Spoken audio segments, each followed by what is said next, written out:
Internasionaal is hierdie 'n tema wat al hoe meer relevant word. Die tema van dat ons na ons eie begin omsien.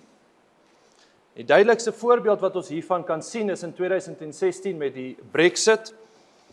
En in dieselfde jaar wen Trump die verkiesing in Amerika op die tema of onder die vaandel van America First.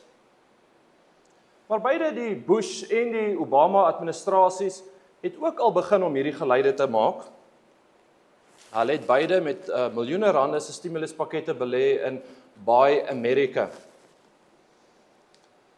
So, toe kom die 2008 resessie en nou begin mense met al hoe meer selfvertroue te kyk na hoe kan ons vir onsself opstaan.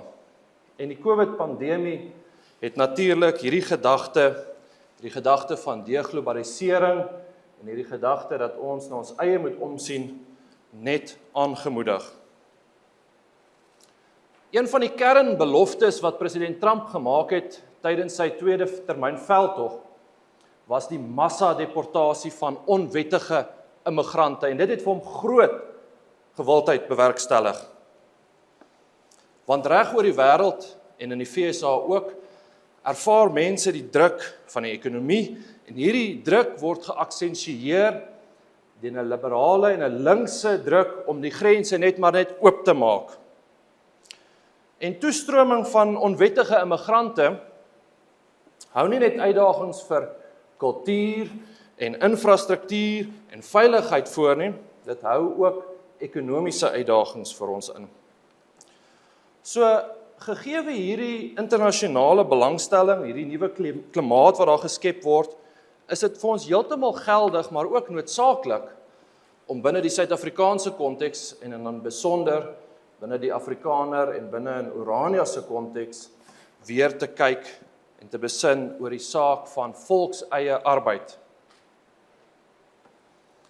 Geagte lede van die Orania beweging, ek wil vandag vir u dalk 5 meganismes voorhou waardeur volkseie arbeid ekonomiese ontwikkeling positief kan beïnvloed. Volkseie arbeid is nie uitsluitlik 'n ideologie nie. Dit is ook 'n ekonomiese model. En voor ek dit uitlig, wil ek net vir u daarop wys dat hierdie 5 meganismes al 5 faktore is van endogeniese groei. Dit is ekonomiese groei wat van binne afkom. Is groeiteorie wat sê ons is self in beheer, ons is selfverantwoordelik vir ons ontwikkeling. Daarteenoor het ons eksogeniese groeiteorieë wat sê ander mense moet vir ons iets doen. Ander mense het iets verkeerd aan ons gedoen. As iemand anders maar net vir ons dit sal doen, dan sal dinge beter gaan. Nee, hierdie is 5 faktore waarvoor ons selfverantwoordelikheid vat en as Calvinis het dit my nog altyd meer geïnteresseer en aangetrokke gemaak tot endogeniese groeiteorieë. Wat is in ons eie hande en waarvoor kan ons self verantwoordelikheid vat? Reg, so die eerste meganisme wat groei, ekonomiese groei kan aktiveer deur volkseie arbeid is die saak oor veiligheid. Nou volkseie arbeid is in 'n sekere sin 'n publieke goedere, soos wat jy sou sê 'n straatlig is of 'n stapbare stad is of die vars lug wat ons inasem of publieke vervoer. Dit is nie iets wat ons lekker direk kan koppel aan 'n individu nie. Maar laat my tog probeer om dit te doen. Onlangs het ek deelgeneem aan 'n paneelbespreking van AfriForum. Ek is ook by AfriForum betrokke. En een van die punte wat by die kongres bespreek was die saak oor misdaad. En die een aanbieder het 'n baie deeglike aanbieding gelewer wat hy uitwys wat is die grootste misdaadtendense binne in elke provinsie in Suid-Afrika. En heel bo aan elke lys van elke provinsie is die grootste misdaad, 2 grootste misdaaduitdagings is huisinbrake en onwettige immigrante. Nou in repliek kon ek wel toe dat daar uitlig dat daar een dorp in Suid-Afrika is waar daar nie een enkele huisinbraak plaasvind nie. Daardie dorp is Orania. En daar's een dorp in Suid-Afrika waar daar nie een onwettige immigrant rondrentel nie. Daardie dorp is Orania. So kom ons kyk bietjie na die koste van misdaad in die res van Suid-Afrika. Volgens 'n 2023 studie van die Wêreldbank met die titel Safety First, the Economic Cost of Crime in South Africa, is die geskatte direkte koste van misdaad 10% van die bruto binnelandse produk. Dit is die direkte koste, met ander woorde, dit is koste soos verlies van goedere, versekering, mediese uitgawes. Hierdie 10% sluit nie die indirekte koste in. Die indirekte koste is iets soos emosionele skade. Iemand wat nie 'n besigheid begin omdat hy moed verloor. Verbruikers uitkyk wat sleg raak, laer belegging, verlies aan menslike kapitaal as iemand doodgaan of as iemand immigreer. Hierdie koste sluit nie eers daai kostes in nie. Daai bedrag is baie groter en baie moeiliker om te beraam. Ons kyk net hierso na die direkte koste van misdaad in Suid-Afrika en dit is 10% van die bruto binnelandse produk. So in 2024 was die bruto binnelandse produk R114,000 per capita vir die jaar. So 10% hiervan gee vir ons die beraamde direkte koste van misdaad in Suid-Afrika vir elke persoon wat in Suid-Afrika woon. Dit is R11,400 per persoon per jaar in Suid-Afrika. Nou R11,400 per persoon per jaar vir 'n groep mense van sowat 3000, 'n gemeenskap van 3000, 'n dorp van 3000, is dit oor die R34 miljoen. R34 miljoen wat misdaad kos elke jaar. Daar's 'n bekende Amerikaanse wetenskaplike, Robert Putnam, wat 'n boek geskryf het, Bowling Alone. En in hierdie boek beskryf hy hoe sosiale kapitaal, of dan nou die afwesigheid daarvan, die politieke omgewing en die ekonomiese omgewing beïnvloed.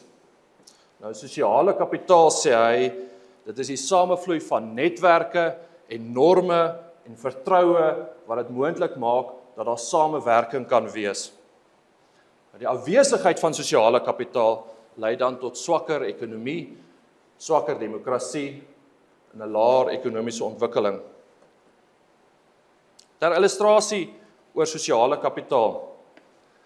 So 'n paar jaar terug moes ek hofverrigtinge bywoon van die verhoor van kriminele wat 'n plaasaanval uitgevoer het. Besonders gruwelike plaasaanval, soos dit maar die geval is. En die aanval was gereël deur 'n jongeling. Sy ma het by die boer gewerk in die huis. En die boer en sy vrou het hierdie jong werker gehelp met skoolgeld. Hulle het hom gehelp met skoolboeke. Hy is in en uit in die skool, uitgeval, weggeloop, teruggekom. En op die ou end kon hy nie sy skool voltooi nie. En hy gaan vra toe vir die boer of kan hy op die plaas werk. En die boer gee vir hom die werk. En die uiteinde van hierdie saak en die storie is dat hierdie jongeling, hierdie werker deelgeneem het aan hierdie plaasaanval. Dit was verkrachting en geweldpleging soos wat mense eintlik sidder om net te begin noem. Nou tydens die verhoor, toe verduidelik hierdie jong werker hoe diep ongelukkig hy is. Hy het 'n besonderse swaar werk gehad. Sy werk was om die voer vir die boer op en af te laai van die bakkie, 50 kg sakke, om baie ongelukkig gemaak dat hy hierdie werk moes doen, en dit was toe nou op die ouende een van die motiverings of een van die redes gewees hoekom hy deelgeneem het aan hierdie plaasaanval. Nou ek vra vir julle, is daar enige sprake van 'n gedeelde sosiale kapitaal tussen daardie boer en sy werker? Is daar enige sprake van 'n gedeelde netwerk? Is daar enige sprake van gedeelde norme tussen daai boer en sy werker? Om nie eers van gedeelde vertroue te praat nie. Jy sien, ons probeer in Suid-Afrika dikwels ekonomiese groei aanwakker en daaroor praat, maar dan is daar geen sprake van onderlinge sosiale kapitaal tussen die werkgewers en die werknemers nie. Bekende kriminoloog Rudolf Zinn wys statisties uit, hy bestudeer huisinbrake en hy wys statisties uit, een van die primêre en bepalende faktore vir huisinbrake is die arbeiders wat in daardie huis werk. Huiswerkers tuinwerkers, kontrakteurs se werkers. Nou, arbeid binne in jou eie volk, binne in jou eie gemeenskap, het meer onderlinge sosiale kapitaal. En natuurlik is Orania nie geheel en al geïsoleer van die koste van misdaad nie, van die res van Suid-Afrika nie, en ek seker Orania ly dalk ook onder misdaad, maar meer nog Orania ly onder die misdaad van die res van die land, al ons produkte wat hierso is, moet nog deur die res van die land beweeg. En u ken Orania se misdaadstatistiek, of die afwesigheid van misdaad dalk beter as ek, maar enige gemeenskap, wat hulle self suksesvol kan begin losmaak van die koste van misdaad, en veral ook die indirekte koste van misdaad, daai wil om te entrepreneur te wees, daai wil om te werk, wat misdaad vernietig. Enige gemeenskap wat hulle self kan begin losmaak daarvan, en personeel aanstel, met wie hulle sosiale kapitaal deel, is besig om hulle self toegang te gee tot miljoene elke jaar. En dit is nie ideologie wat praat nie, dit is 'n dood eenvoudige ekonomiese realiteit. Die tweede belangrike meganisme waarna ek wil kyk, wat ek wil graag wil voorstel dat ons moet oorweeg, is die saak van oordragkoste, of die beginsel van die lekkasie uit die ekonomie uit. Geld word nie net een keer spandeer nie, dit word weer en weer spandeer. So kom ons kyk na die voorbeeld van 'n werker op 'n rioolplaas, maar hy kry dalk R8.000. Daai werker doen sy werk, kry sy R8.000 en hy klim in 'n taxi en daai R8.000 word uit die gemeenskapssfeer uitbeweeg. As dit jou model is die enigste waarde wat jy kry, en as die ekonomiese waarde wat jy kry van daai R8.000 is die arbeid van daai werker. Daarteenoor, as daardie werker in jou gemeenskap woon, sy deel is van jou gemeenskap, dan gaan daardie R8.000 bly draai. Hy gaan draai tussen jou eie mense, hy gaan 'n draai maak by die plaaslike slaghuis, hy gaan 'n draai maak by die plaaslike skool, hy gaan 'n draai maak by die plaaslike kerk. En dit is presies vir hierdie rede dat regerings reg oor die wêreld miljoene rande spandeer aan projekte soos Buy America. Dis nie 'n nuwe gedagte nie. Hulle wil die ekonomiese kringloop binne in daardie land soveel as moontlik probeer draai. Elke keer wat hy draai is daar weer waarde wat daartoe van gekry word. Maar hierdie prinsip is nie net van toepassing op volke, is nie net van toepassing op nasies en lande nie, dis net so ook van toepassing op volke en gemeenskappe. Nou is nie altyd maklik om die hersirkulering van geld te laat bewerk deur 'n komplekse produk soos 'n motorvoertuig nie.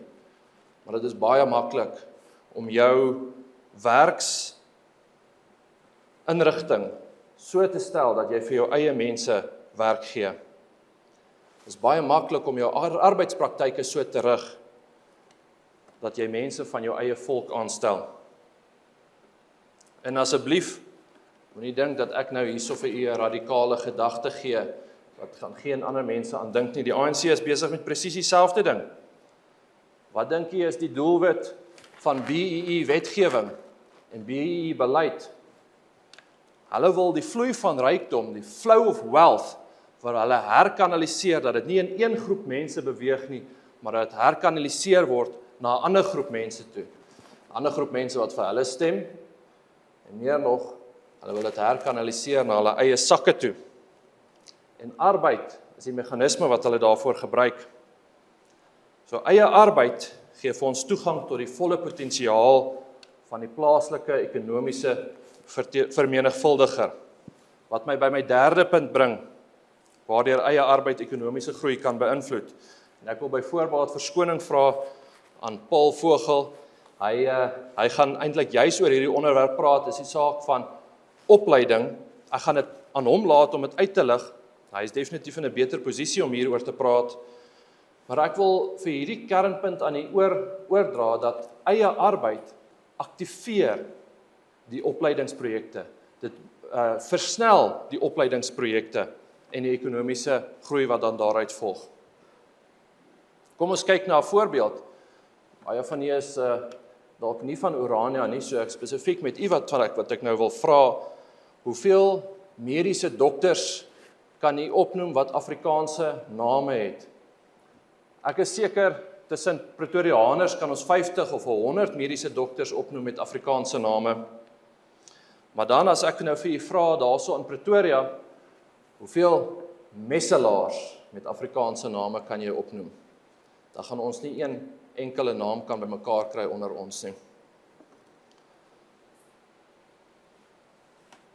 Ek is bevrees dat dit in die res van die land die posisie is, maar dit is nie in Orania die posisie nie.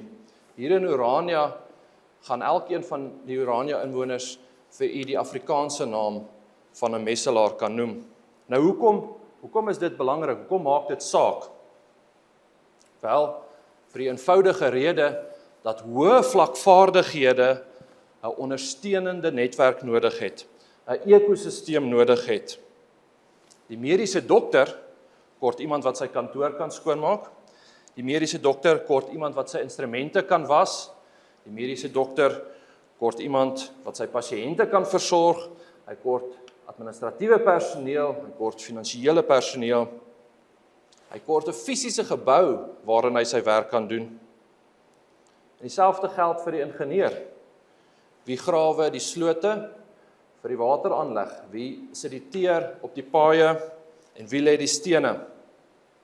Dit is absoluut noodsaaklik om hierdie ondersteunende vaardighede beskikbaar te hê om die hoë vlakvaardighede binne in jou eie volk te kan benut, maar belangriker nog, die pad van opleiding na hoë vlakvaardighede, daardie pad loop deur opleiding van ondersteunende vaardighede, deur instellings wat ondersteunende vaardighede oplei.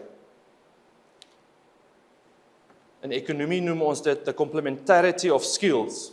En van Adam Smith tot en met Paul Romer het dit raak gesien. Adam Smith sê, hy lig uit dat die produktiwiteit kom nie net slegs van een individu nie, maar van die samewerking en die interaksie van verskillende rolle. Paul Romer dieselfde, hy toon aan, ekonomiese groei kom van kennis en vaardighede wat op mekaar bou. Romer beskryf hoe idees, hy sê dit is 'n wal, hoe vaardighede spoel oor die een wal van die volgende vaardigheid toe, na die volgende vaardigheid toe, na die volgende vaardigheid toe. En sonder die oorspoel van hierdie idees kan daar nie nuwe vaardighede ontwikkel nie, of dit is baie moeilik. En juist vir hierdie rede het Duitsland en Suid-Tirol en Switserland en Oostenryk die dubbele beroepsopleiding so verfyn, baie soortgelyk aan wat Bo Karoo doen, en Paul is die kenner daarvan, maar die punt is, ons moet verantwoordelikheid vat vir ons eie hande arbeid. Die vaardigheidsketting wat aan mekaar las en aan mekaar klik, is vir ons ekonomiese groei kritiek. Ons ontsluit hierdie ketting deur opleiding, en eie arbeid is die katalisator wat hierdie opleiding aanmoedig. Die vierde meganisme wat aansluit hierby, hoe volk sy eie arbeid ekonomiese groei positief kan beïnvloed, is die saak van tegnologie. En net soos opleiding ekonomiese groei tot gevolg het en dit versnel word deur eie arbeid, is dieselfde gebeur met tegnologie. Hoekom? Want wanneer jy moeilike werk moet doen, wanneer jy self die uitdagings van die werk ken, dan is daar 'n groter dryf vir innovasie. Die boer wat self werk, gaan verbeter op die implemente. Die bouer wat self bou, gaan verbeter op die tegnieke. En die pikswaaier gaan begin kyk na 'n laaigraaf. Doen jy self die guns, haal die foon uit en soek onder Google Images, soek Chinese man working with a shovel. En dan gaan doen jy self te soek tog en jy sê an American man working with a shovel. En dan gaan kyk jy na al die boupersele in Suid-Afrika en jy gaan een belangrike verskil raak sien. Die grawe van die Amerikaner en die Chinese lyk anderster as die grawe van die Suid-Afrikaner. Hoekom? Hoe lyk hulle anderster? Dikwels is die grawe het hulle langer stele, hulle het dikwels van hout gemaak. Hoekom sal 'n graaf met 'n langer steel jou makliker laat werk? Skielik moet jy mos nou nie meer so laag buig nie. Hout is bietjie sagter op die hande. So, die punt is dalk van die graaf lyk anderster. Chinese grawe se punte lyk anderster. Dat hy dieper kan grawe, dat hy makliker kan grawe. Want die mense wat die innovasie doen van die grawe, is ook die mense wat die grawe gebruik. Maar wat is hierso in Suid-Afrika aan die orde van die dag? Die goedkoopste graaf, die kortste graaf, die staalgraaf, van die mense wat die werk doen, ken die grawe nie. Die mense wat die grawe aankoop, ken die grawe nie. Die mense wat grawe aankoop kan baie vinnig, gou-gou 'n paar 100 siele kry, wat oënskynlik bereid is om met daai graaf te werk. En dan wanneer hy die graaf koop, en hy staan daar so in die winkel, en hy kyk na die pryse van die grawe, en wat se graaf om te koop, dan dink hy by homself, hy gaan in elk geval die graaf breek. Hy gaan hom in elk geval steel. Hy gaan in elk geval rondstaan met hom en niks met hom doen nie. Kom ons vat die goedkoopste graaf. So, volkseie arbeid lei tot innovasie en nuwe denke met tegnologie. En die afwesigheid daarvan, goedkoop arbeid kan dikwels innovasie demp. Wanneer daar goedkoop arbeid beskikbaar is, dan kies die maatskappy dikwels kortpad en stel net nog 'n paar werkers aan, eerder as om te kyk na die tegnologie wat nodig is, eerder as om te belê in die innovasie van tegnologie. En 'n makrovlak wat dikwels as voorbeeld gewys word hiervoor is die verskil in tegnologiese ontwikkeling tussen die VSA en Indië. In VSA is arbeid baie duurder as in Indië, en daarom het dit tegnologiese ontwikkeling gedryf in die VSA, wat stadiger gevorder het in Indië met goedkoper arbeid. Nou ek probeer nie vir u voorhou dat goedkoop arbeid altyd sleg is nie. Ek probeer nie vir u voorhou dat goedkoop arbeid ekonomies sleg is nie. Maar sonder twyfel sal 'n fokus op volkseie arbeid ons weer laat fokus op die innovasie van tegnologie.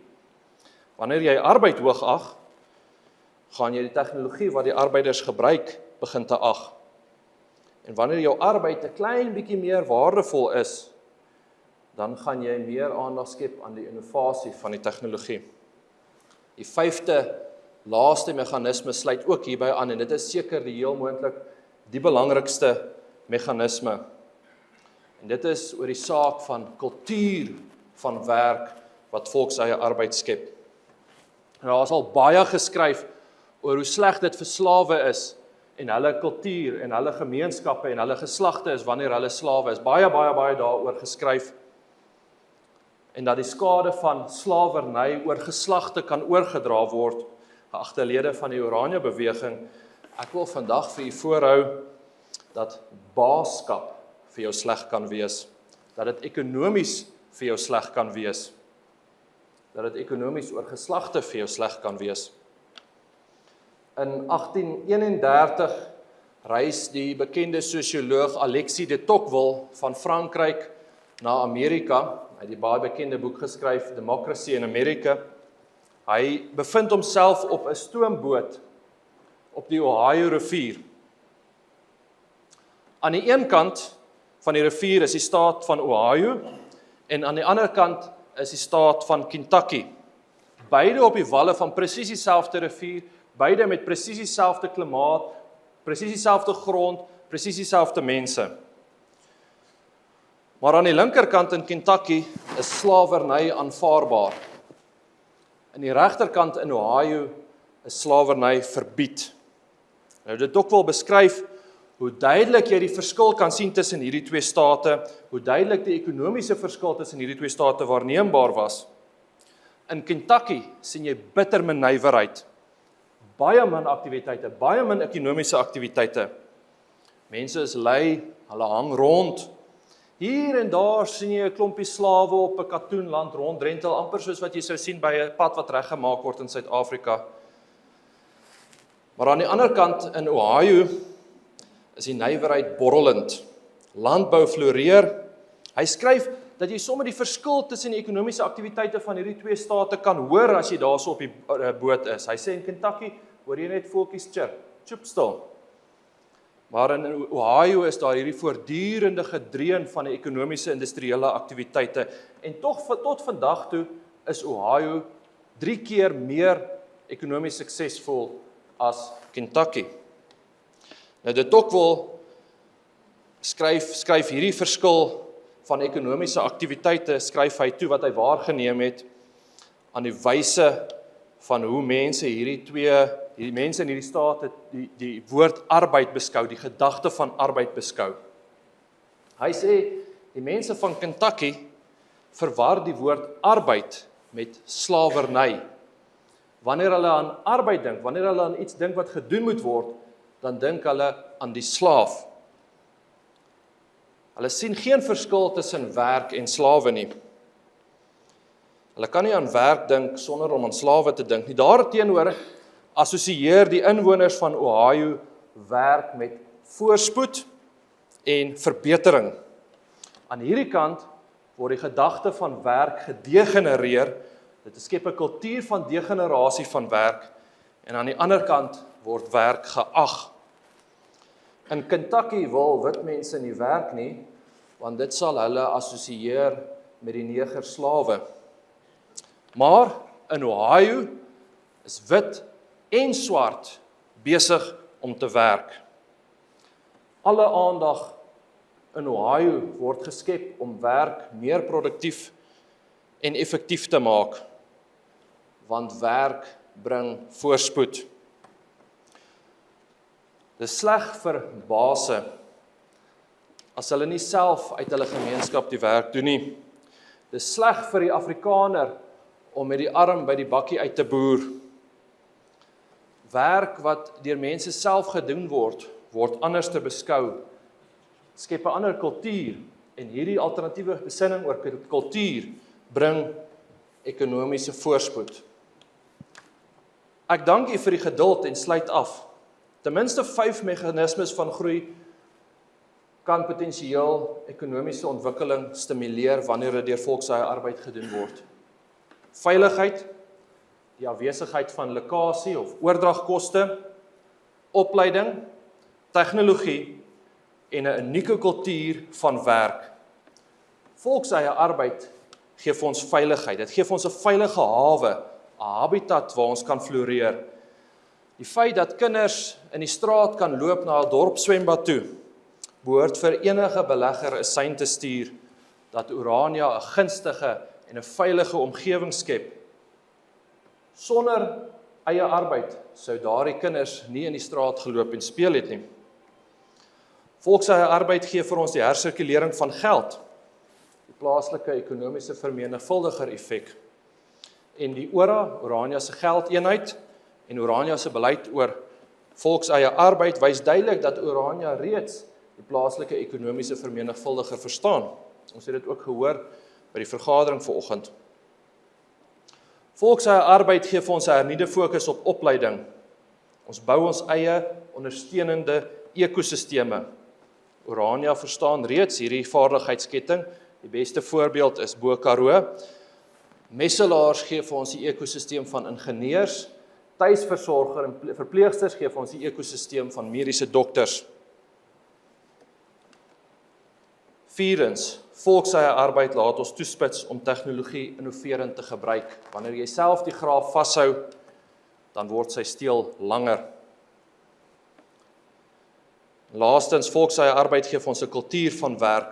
As ons na die vlag van Orania kyk, wat ons gister ook gewapper het, dan sien ons dat arbeid hier herdenk word. Die kernidentiteit van Orania, die jong reus wat die moue oprol.